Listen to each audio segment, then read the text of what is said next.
వివాహేతర బంధాలు కుటుంబాలను విచ్ఛిన్నం చేస్తున్నాయి. ప్రియుడు మోజులో కట్టుకున్న భర్తను కూడా చంపేందుకు ఏమాత్రం వెనకాడ్డం లేదు. కొంతమంది భార్యమండలు కొత్తగా పెళ్లైన వారైనా సరే, ఏళ్ల తరబడి కాపురం చేస్తున్న వారైనా సరే దీనికి మినహాయింపు లేకుండా పోయింది.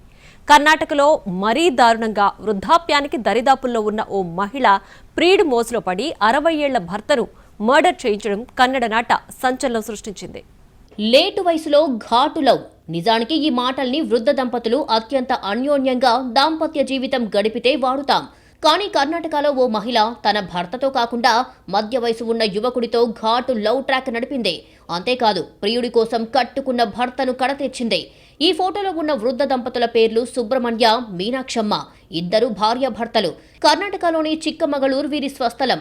నిజానికి అంతా బాగా ఉంటే వీరిద్దరూ షష్ఠి పూర్తి చేసుకోవాల్సి ఉంది. కానీ సుబ్రహ్మణ్య చనిపోయాడు. అతన్ని మర్డర్ చేయించినందుకు మీనాక్షమ్మ జైలు పాలయ్యింది. దాదాపు 2 నెలల క్రితం జరిగిన ఘటనలో సుబ్రహ్మణ్య కనిపించకుండా పోయాడు. అన్ని ప్రాంతాలు వెతికిన తర్వాత భార్య మీనాక్షమ్మ, ఇద్దరు కూతుళ్లు అతనిపై మిస్సింగ్ కంప్లైంట్ ఇచ్చారు. దీంతో ఈ కేసులో దర్యాప్తు చేసిన పోలీసులు అతని సెల్ ఫోన్ సిగ్నల్స్ ఆధారంగా రైల్వే ట్రాక్ పక్కన డెడ్ బాడీని కనుక్కున్నారు. రైలు ఢీకొట్టినట్లుగా ఉంది. డెడ్ బాడీకి కొద్ది దూరంలోనూ కొన్ని శరీర భాగాలు పడి ఉన్నాయి. వాటిని సమీకరించి పోస్టుమార్టం పూర్తి చేసి కుటుంబ సభ్యులకు అందించారు. అయితే సుబ్రహ్మణ్య మృతిపై పోలీసులకు కొన్ని అనుమానాలు వచ్చాయి. పక్కా మర్డర్ అని భావించారు. ఆ దిశగా దర్యాప్తు చేశారు. ముందుగా భార్య మీనాక్షమ్మపై ఎలాంటి డౌట్ రాలేదు. ఈ కేసు దర్యాప్తు చేస్తుండగా పోలీసులకు జూలై 31న ఓ సీసీ ఫుటేజీ అనుమానాస్పదంగా కనిపించింది.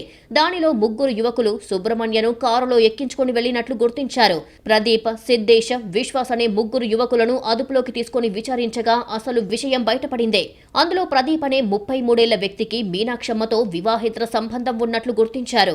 అంతేకాదు, వివాహేతర బంధానికి అడ్డుగా వస్తున్నాడు అన్న కారణంతో మీనాక్షమ్మ సూచన మేరకే సుబ్రహ్మణ్యను మర్డర్ చేయించినట్లుగా తేలింది. దీంతో ఒక్కసారిగా షాక్ తిన్నారు పోలీసులు. కూతుళ్ల ఫిర్యాదు మేరకు మీనాక్షమ్మను అరెస్టు చేసి జైలుకు తరలించారు.